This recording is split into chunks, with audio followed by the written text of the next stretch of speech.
Assalamualaikum warahmatullahi wabarakatuh anak-anak.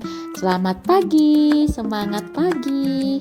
Anak-anak, hari ini kita akan belajar tema 3, subtema 4, mata pelajaran PPKN dan bahasa Indonesia. Nah, untuk lebih jelasnya kalian lihat ya video ibu berikut ini. Nah, anak-anak, mari kita coba baca bersama teks upacara Hari Sumpah Pemuda. Upacara berlangsung khidmat. Kira-kira khidmat itu artinya apa ya, Bu Guru? Khidmat itu artinya adalah khusyuk, tidak ramai, tidak bicara sendiri, melainkan tertib saat mengikuti upacara. Jadi khidmat artinya khusyuk ya anak-anak. Upacara diikuti seluruh siswa dan guru. Pembina upacara memberi pengarahan. Pembina upacara berpesan agar siswa terus rajin belajar. Oke, selanjutnya seluruh siswa harus bersatu membangun bangsa. Bangsa itu apa ya, Bu Guru? Bangsa itu kumpulan dari berbagai macam elemen masyarakat. Jadi bangsa bisa diartikan masyarakat. Kemudian ada petugas yang membacakan naskah Sumpah Pemuda. Sumpah itu artinya apa ya, Bu Guru kira-kira? Sumpah itu artinya ikrar. Ikrar juga bisa diartikan berjanji. Ketika kamu bersumpah berarti kamu berjanji atau ikrar. Ya anak-anak? Oke, selanjutnya mari kita bersama-sama membaca naskah Sumpah Pemuda. Kami putra dan putri Indonesia mengaku bertumpah darah yang satu, tanah air Indonesia. Kami putra dan putri Indonesia mengaku berbangsa yang satu, bangsa Indonesia. Kami putra dan putri Indonesia menjunjung bahasa persatuan, bahasa Indonesia. Nah, anak-anak, selanjutnya kita cari masing-masing arti pada soal berikut ya. Kita cari bersama-sama, kemudian kita kasih tanda centang. Untuk soal yang pertama, tanah air. Tanah air itu artinya apa ya? Apakah tanah kelahiran, tanah liat, atau tanah subur? Jawaban yang betul, tanah air artinya adalah tanah kelahiran. Nah, sekarang tanah air kita ada di mana anak-anak? Tanah air kita adalah Indonesia. Tanah kelahiran kita di Indonesia. Kemudian soal yang kedua, bangsa. Bangsa artinya sama dengan apa ya, Bu Guru? Apakah musuh? Apakah masyarakat? Apakah penjajah? Yang betul, bangsa artinya masyarakat. Oke, kita centang ya. Kemudian soal yang ketiga, sumpah artinya sama dengan apa, Bu Guru? Sumpah artinya sama dengan ikrar ya, bukan ingkar dan bukan sombong, tapi ikrar. Kita centang ya anak-anak. Kemudian soal yang keempat, khidmat. Tadi khidmat apa? Ibu Guru sudah menjelaskan. Ya betul, khidmat artinya khusyuk. Kita centang yang khusyuk. Sekarang soal nomor 5. Bersatu. Bersatu itu artinya berkelompok. Sekarang kita centang yang berkelompok ya. Oke, anak-anak, selanjutnya ada teks mengenal perbedaan suku. Mari kita membaca bersama-sama.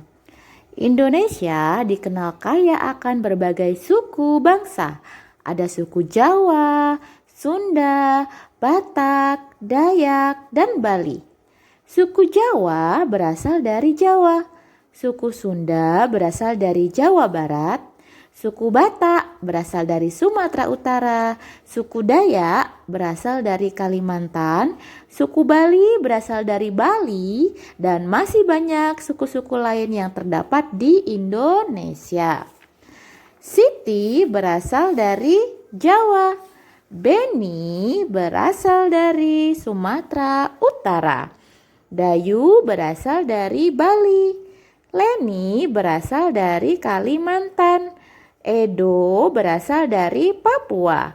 Nah, anak-anak, berikut ada soal latihan pasangkan nama-nama siswa berikut sesuai dengan sukunya. Kita lihat dulu ya dari yang pertama. Ada Dayu. Dayu tadi kita lihat dulu di bacaannya. Kita cari nama Dayu. Oh iya, Dayu berasal dari Bali.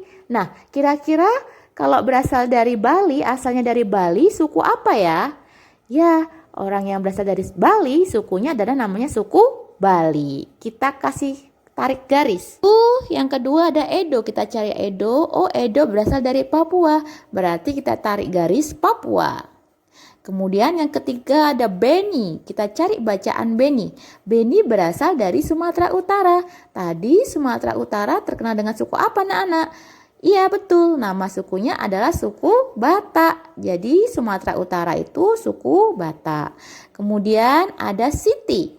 Siti kita cari bacaannya. Siti berasal dari Jawa. Dari Jawa tadi nama sukunya apa ya? Ya, betul. Dari Jawa berarti nama sukunya adalah suku Jawa. Kita tarik garis. Oke anak-anak, kalian lihat teks berikut ini ya. Mengenal anggota keluarga Siti. Kalian bisa lihat ada gambar Siti. Kemudian ada gambar Zahra, ada gambar pamannya, ada gambar ayah dan ibunya, serta ada gambar kakek dan neneknya. Sekarang kita baca bersama teksnya. Zahra adalah anak dari Pak D. Pak D itu kakak dari ayah. Zahra masih sekolah di SMP. Paman adalah adik dari ayah. Kami memanggil paman Pak Le. Paman baru lulus dari SMA. Nah, anak-anak, di sampingnya ada tabel mengenal perbedaan usia. Kalian bisa lihat ada usia 0 sampai 12 tahun. Usia atau umur 0 sampai 12 tahun berarti masuk kategori anak-anak. Sedangkan jika umurnya atau usianya 13 sampai 17 tahun, maka masuk kategori remaja. Dan jika usia atau umurnya 18 tahun ke atas, masuk kategori dewasa. Nah, anak-anak, coba kalian perhatikan di sampingnya ada soal menarik garis mengkategorikan berdasarkan usianya ya. Kita lihat di situ ada anak kecil yang usianya umurnya 6 tahun. 6 tahun kira-kira masuk kategori apa? Remaja, anak-anak, atau dewasa? Kalian bisa lihat tabel yang sebelah kanannya itu. Kalau 6 tahun berarti usianya ada di antara 0 sampai 12 tahun. Berarti kategorinya adalah anak-anak. 0 sampai 12 tahun itu maksudnya umur 1 tahun, 2 tahun, 3 tahun, 4 tahun, 5 tahun, 6 tahun, 7 tahun sampai 12 tahun, maka dia masuk kategori anak-anak. Paham ya anak-anak? Kemudian yang kedua ada gambar kakek-kakek, umurnya 62 tahun. 62 tahun berarti masuk kategori apa? Masuk kategori dewasa karena umur 62 tahun itu adalah usianya masuk umur 18 ke atas ya. 62 tahun itu jadi masuk kategori dewasa. 18 ke atas itu maksudnya umur 18 dari 19 tahun sampai umur selanjutnya. Kemudian ada bawahnya kakek ada anak sekolah yang usianya umur 13 tahun. 13 tahun berarti masuk kategori apa? 13 tahun berarti masuk kategori remaja. Karena usia remaja itu usia antara 13 sampai 17 tahun. 13 sampai 17 tahun yang dimaksud bisa umur 14, 15, 16, dan 17. Oke, selanjutnya yang bawahnya ada orang yang berusia 20 tahun. 20 tahun berarti masuk kategori apa anak-anak? Masuk kategori yang dewasa.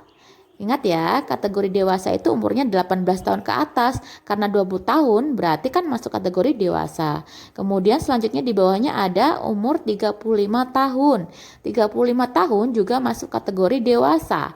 Kategori dewasa umurnya 18 tahun ke atas ya. Karena 35 tahun itu adalah 18 tahun ke atas umurnya. Baiklah anak-anak, cukup sekian kita belajarnya. Tetap semangat di rumah. Ibu akhiri, wassalamualaikum warahmatullahi wabarakatuh.